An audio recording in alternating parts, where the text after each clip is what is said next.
They say a good workman never blames his tools. And for the most part, I agree. But in filmmaking, there's a barrier to entry. Whether it's having a phone that shoots decent video or a lens that lets you fit into frame in your tiny bedroom.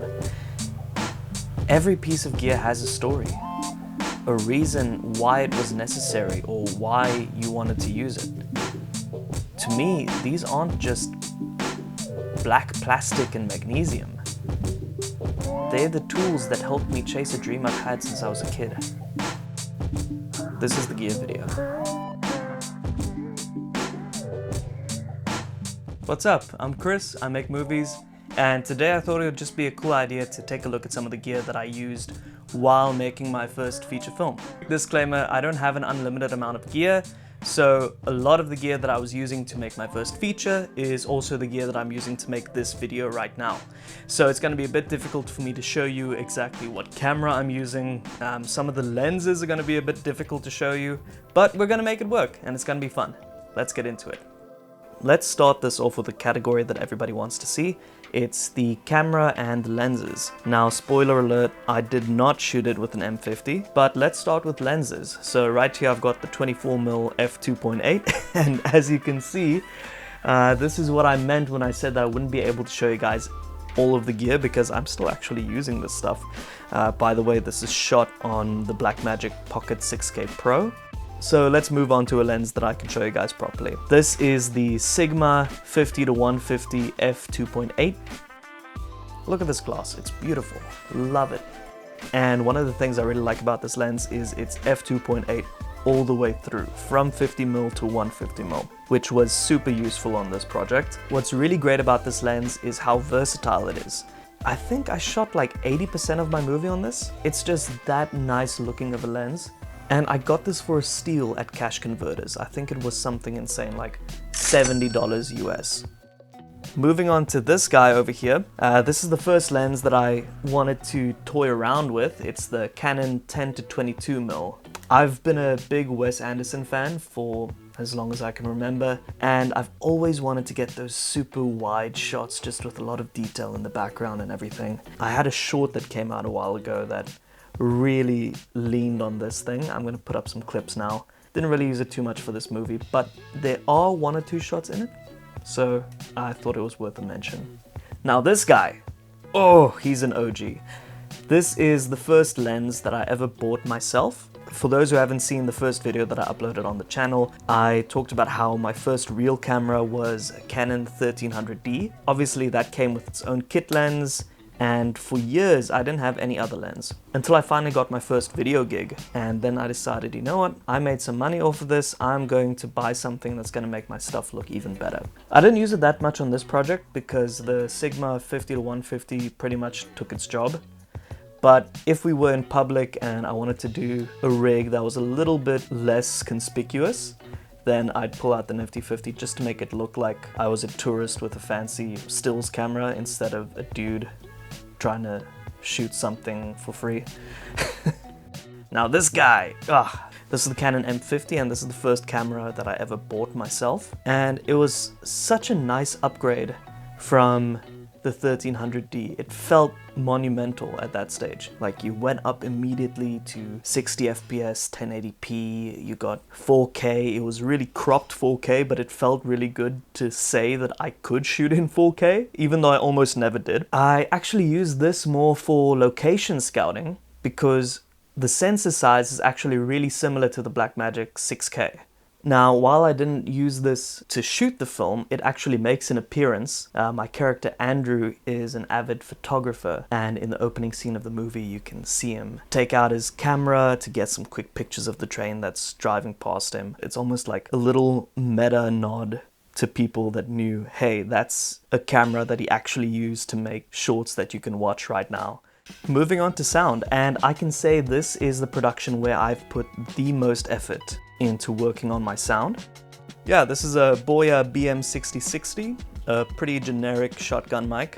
I made a web series a while back called Kamermaats, and that's the microphone that we used for it, along with something I'm going to show you guys just now. Honestly, I didn't use it that much in this movie because we had a really small crew. So it wasn't very often that I had an extra crew member who I could just give the boom mic to and say, okay, make sure you get good recordings of this. But luckily we had a couple of backups, and here's the next one. It's the Rode Video Micro. It's just a really cute little shotgun mic. I would pair this up with the Nifty 50 just to add a kind of vlogger type of look to the camera. That's what I pretended I was doing. The audio from these mics are more for backup, and I'm going to show you why with the next thing, which is this, the Boya XM6. This is just a really nice entry-level wireless microphone kit, and what I like about this is you've got, boom, 2 transmitters, and that way you've got clean dialogue from both of your actors. That really saved me a lot of time because, again, we were a small crew, so I didn't have somebody specifically to be the sound guy. So the quickest, easiest way I could get people mic'd up and ready to go, that's the route that I had to take. So if you've got a wireless mic kit, then you need a lavalier mic. And this is the Rode Lavalier Go. And I've heard really good things about this, but what really drew me was the size of the capsule. Like, look at this thing, it's tiny. Compare that with the Zoom LM-F2, which comes with the Zoom F2 recorder. It's a night and day difference, just look at that. And I was so happy with the Rode Lavalier Go that I just decided to buy a second one. So any dialogue that you're hearing in this movie, it's going to be from one of these 2 microphones, most likely. Unless we do a whole bunch of ADR. Which I hope isn't the case, but you never know. And moving on to backup audio, we have this. It's the Zoom F2 Bluetooth field recorder. I never use the Bluetooth on this thing. What I like about this is it records in 32-bit float, which means it's just set it and forget it. And that came in really handy for a lot of the fighting scenes that we have, just to have that extra set of audio. So for this next segment, I'm going to show you what I deem as essentials. If you've got a kit or not, this is what I recommend you get. And here we go. What? Is that it? Yep. Let's start off with the 5-in-1 reflector, another thing that I can't show you, but anybody who's anybody knows that you need one of these things. Next, we've got the lens cleaner.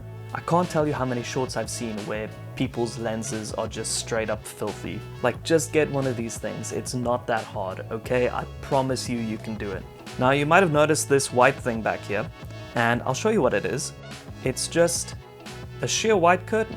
That's all it is. A little bit of a see-through vibe here. I think this didn't even cost me like $5. This is just great diffusion. If you've got a light source that's coming on too strong, you can use this to diffuse it, and you can make the light source appear bigger than it actually is. It's great. Now pair that with these clamps. Just normal clamps, you know? Go to a hardware store, buy a fuck ton of these, and then you're set. Use it with the sheer curtain, clamp it up to a pole, boom, now you've got a massive softbox for your lights. You're welcome. And this guy, oh, gaffer tape. You gotta love gaffer tape.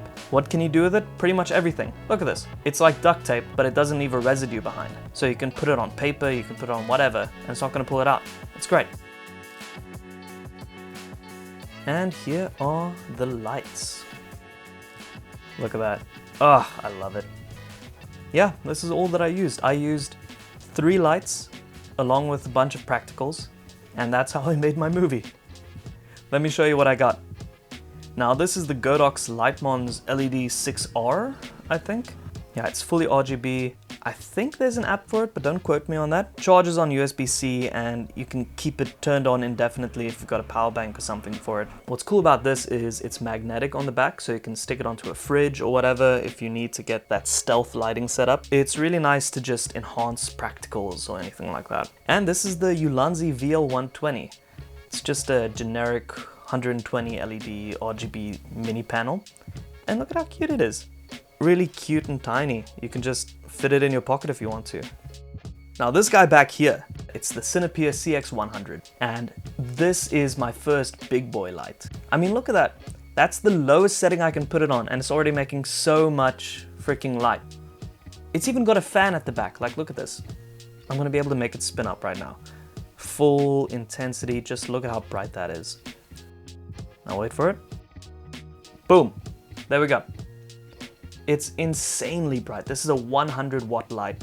I think at full brightness you can have it on for half an hour, which sounds bad, kind of, because it is. But it can last you a lot longer if you just use like 20%, which is what I usually do with this thing. And I mean, look at how bright that is. It's insane. But yeah, I got this specifically for this movie, and I must say I'm really impressed with how well it worked out. If I end up needing another light, then I'm probably going to get this one's big brother, which is the Molex. But yeah, this is the chip on board, which gives you really sharp shadows, and it's just a great light. These are the bits and bobs that I couldn't really fit into any other categories. And here you'll see a lot of storage, like memory cards. Here we've got the Samsung T7 SSDs. I got these because they were really fast at the time that I bought them. The thing about Blackmagic cameras, dude, even ProRes, is it just eats up memory. Like, the movie is already sitting at 3.5 terabytes, and it's just a nightmare to sort all of it out. I've got another 0.5 terabyte card that's attached to the camera, but you can't see it because it's recording, lol. This thing made shooting on the Blackmagic possible for me. The Blackmagic's battery is so bad. You can probably get like 20 minutes of recording time out of it if you're lucky. I wanted to buy a whole bunch of spare batteries, but I couldn't get any that were like halfway affordable. And all of the knockoff third-party ones have even less battery capacity than the original Blackmagic ones. So I did some research and I found this cable, and it lets you just stick a battery pack like this Romos power bank, which is actually my go-to for this camera. And with this thing, you can record for probably 2 hours. It's insane. It saved me so much money on batteries, and it's just a really cool system that's worked out for me. Speaking of Romos, we've got the 22.5 watt power bank right here. And fun fact about these power packs, one night while we were shooting, I was packing out the battery packs and everything, and my main actress, she asked me, "Oh, is that Romos?" And I say, "Yeah." And she says, "Oh, that's so strange. I was actually a hand model for one of their ad campaigns." So, I guess it's a small world, hey? Next up is the Fat Gecko triple mount, and I bought this specifically for this movie, and I'm so happy that I did. I have absolutely no buyer's remorse on this.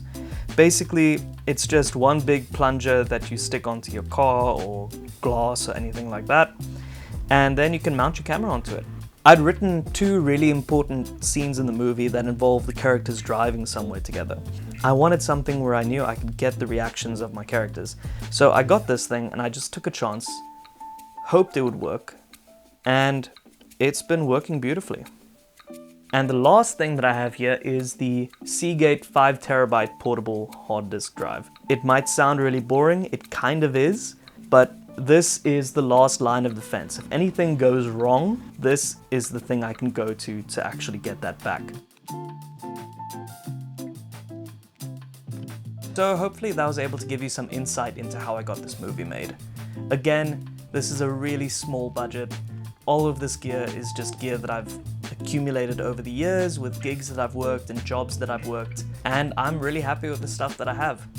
Hopefully this was able to inspire you and to show you that you don't need to get this gear truck just full of Ori Alexas and whatever to get your movie made. You can really just get started with a handful of lights, a couple of mics, and a camera that you know how to use properly. I hope you guys enjoyed this video. If you liked it, please consider subscribing, and if you want to support the channel, the links to my Patreon and my Ko-Fi are down in the description. I really want to be able to put as much of my time into this project as I possibly can, and you helping out by supporting the Patreon or the Ko-Fi will really help me to be able to do that. With that being said, I'm Chris, I make movies, new videos every week.